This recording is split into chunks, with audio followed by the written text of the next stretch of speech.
സുഹൃത്തുക്കളെ, എൻ്റെ ജീവിതത്തിലൊരു അനുഭവം പറയാം. ഈ അനുഭവം നിങ്ങൾക്ക് ഉണ്ടായതിനോ നിങ്ങളും പറയണം കേട്ടോ. നമ്മൾ സ്കൂളിൽ പഠിക്കുമ്പോൾ യാത്രകൾ പോകാൻ വേണ്ടി ഒരു 2 ദിവസത്തേക്കൊക്കെ ട്രിപ്പ് പ്ലാൻ ചെയ്യും. 1000 രൂപ 500 രൂപയ്ക്കൊക്കെ അന്ന് പറയോ ടീച്ചർമാരും മാഷന്മാരും.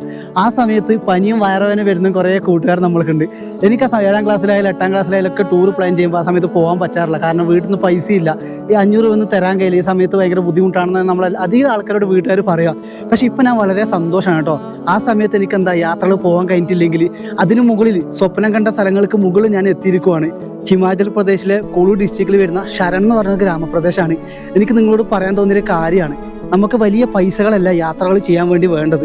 കേരളത്തിനെ ഞാൻ ഇങ്ങോട്ട് നടന്നെത്തിയല്ലോ, അപ്പോൾ നമുക്ക് വിചാരിച്ചില്ല, നമ്മുടെ മനസ്സിനൊരു ആഗ്രഹം, അത്രയും ശക്തിയിൽ നമ്മൾ ആഗ്രഹം സാധിച്ചെടുക്കാൻ നോക്കിയാൽ തീർച്ചയായും സാധിക്കാൻ പറ്റും കേട്ടോ. ആ കുട്ടിക്കാലത്ത് മിസ്സായി പോയ സ്ഥലങ്ങളൊക്കെ എൻ്റെ യാത്രയിൽ ഒരു വർഷമായി ഞാനിപ്പോൾ സഞ്ചരിച്ചു കൊണ്ടിരിക്കുകയാണ്. നിങ്ങൾ സഞ്ചരിക്കാൻ നോക്കുക, നമ്മളെ പഴയ സ്വപ്നങ്ങളൊക്കെ വീണ്ടെടുക്കാൻ നോക്കുക. കാരണം ഒരു ജീവിതം മാത്രമേ ഉള്ളൂ എല്ലാ മനുഷ്യർക്കും.